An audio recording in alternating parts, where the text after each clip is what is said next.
Hey everybody, Rich, Jack, back here with you for Section 8, and this time we're going through Olympic lifts. So again, this is going to be primarily through the example videos. We'll be coaching you step by step on how to go through this. You're not going to be able to learn everything just through the manual. However, there are great visuals that you can use in that manual to help you get the point-by-point reference of what we're trying to do here. So the Olympic lifts that we're going to be looking at are going to be the clean, the snatch, and the jerk. So those are the three main Olympic lifts. Now these are big movements that you're probably not going to be doing with the majority of your clients, but it's great to know why we're doing these, and we'll go into that just a little bit later. So when we go through these movements, keep in mind they're a combination of a lot of other small movements that will show you in both the progression and regression side of things for these exercises. So for the clean, that's going to be a basic lift for you to get the weight from the ground into your racked position. From there, you can go into a press, which you'll most commonly see, or you'll see it in the jerk. And that's going to be another explosive movement, very similar to the shoulder press or military press or overhead press, depending on what you want to call it. But the snatch itself is going to be a lot different. So that is basically taking the weight from the ground and then bring it right over your head. So again, all of these movements combine what we were talking about before.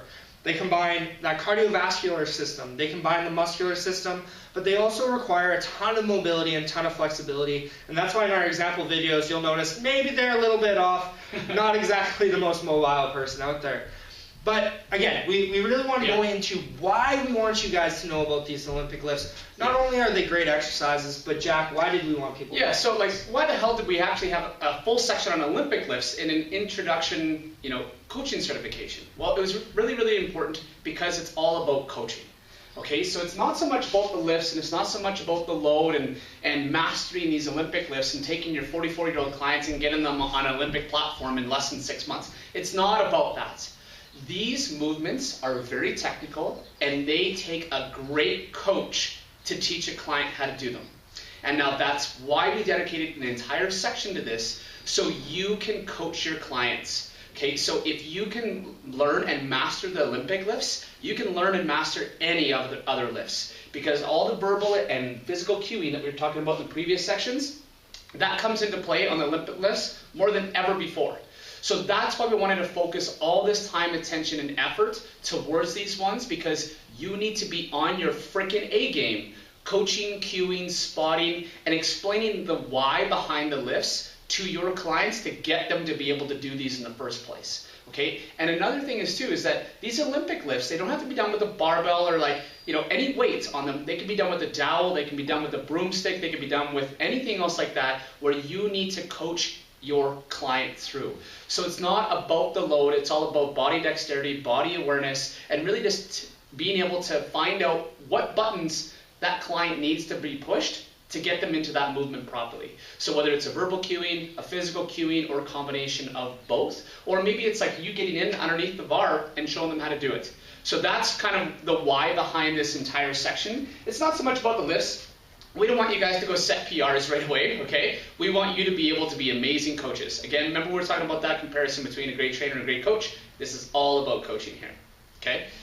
So on the last point here, again, just like with the nutrition planning side of things, the best way to learn these things and the best way to learn how to coach these things are by doing them yourself. Again, it might not be the ideal exercises for your goal. It might not be the ideal exercises for what you're trying to accomplish. But again, being a fitness professional means that you need to have a wide-ranging scope of what you're doing. The more skills that you can have in your tool shed, the more people you can work with, the more avenues you can go, because you never know where that client's going to want to go next. You never know if they're going to watch a powerlifting video or watch the Olympics next time it's around and want to be trying those out. So again, practice on yourself, practice with your friends and family, learn that coaching side of things, and just really focus on the cueing and coaching. Because that's really what this section comes down to, is how you're coaching these exercises. Perfect. And then watch Rich's videos, not just once or twice, but 4 or 5 times before you even go onto the floor and get underneath the bar.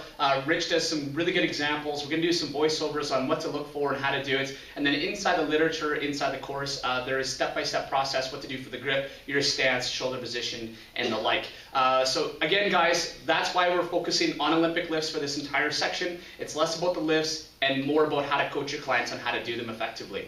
Okay, so there's a whole bunch of why behind it and a lot of behind the scenes work. So get to it. If you have any comments, questions, concerns, again, hit us up in the comment section below and we'll help you out. We'll see you guys in the next session. Adios.